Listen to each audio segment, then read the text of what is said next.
my own personal experience with storage facilities is that they're creepy places. Like they're you don't want to be there after dark. You don't want to be there Yeah. at night. And when you hear like a bump behind the door, it always kind of makes you jump and be like, I'm not gonna, I'm not gonna ask. I'm just gonna keep going to my unit.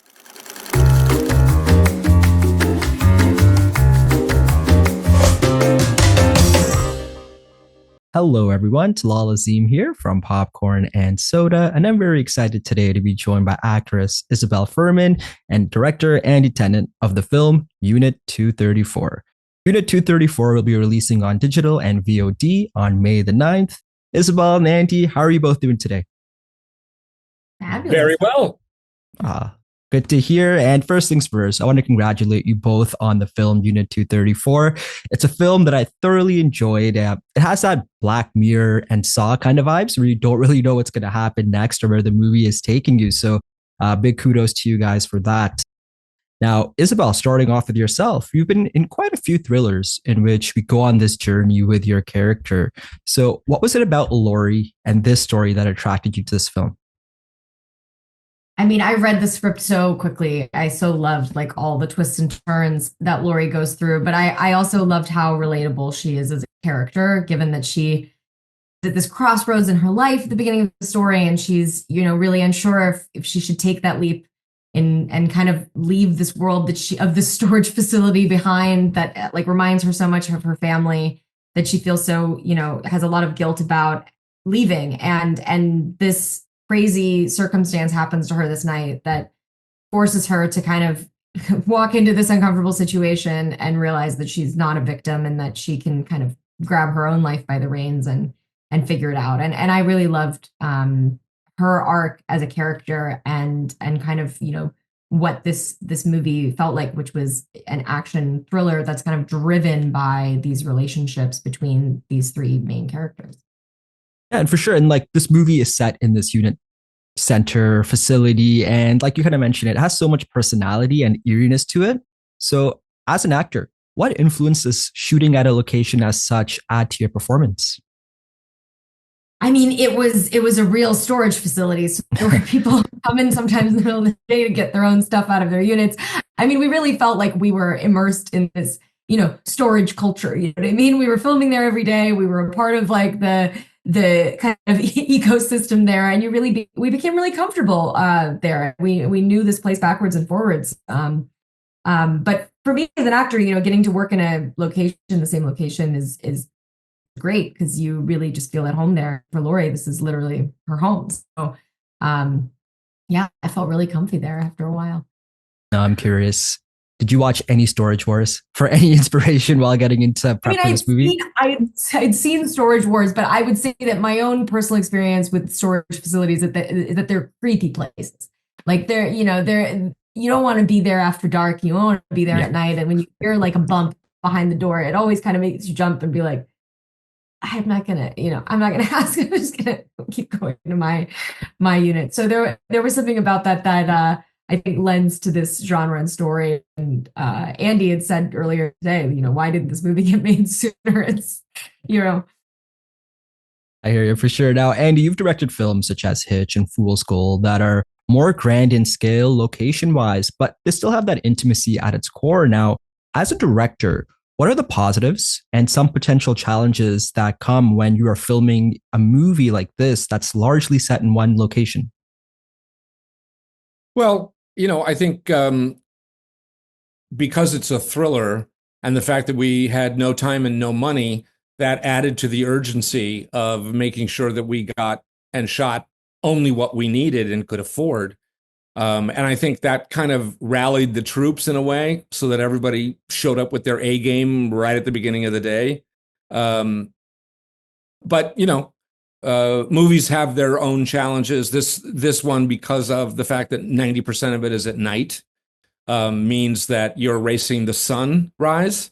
So I the challenge was that it was in the rain at night with very little time, but thankfully we had three real pros running around in the rain and giving great performances and made my job easy. Now, Andy, for yourself, you work with so many great actors, and like we kind of been speaking in this film, you've got that trio with, of course, Isabelle, Don Johnson, and Jack Huston. Now, some of my personal favorite scenes are when all of them are communicating or in scenes together. Can you talk about working alongside with such great actors?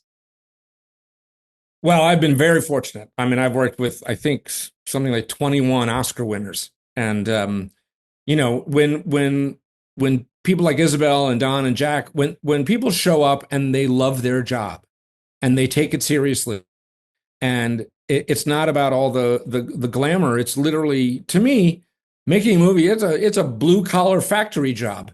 We all show up and we do what we love, and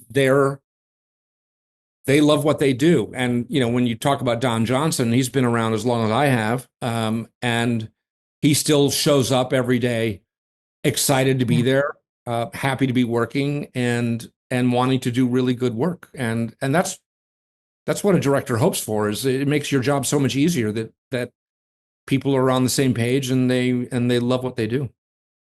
Now, Isabelle, for you, again, working in this environment, these night shoots, some of the rain scenes, is there a standout moment or a day that you recall from set?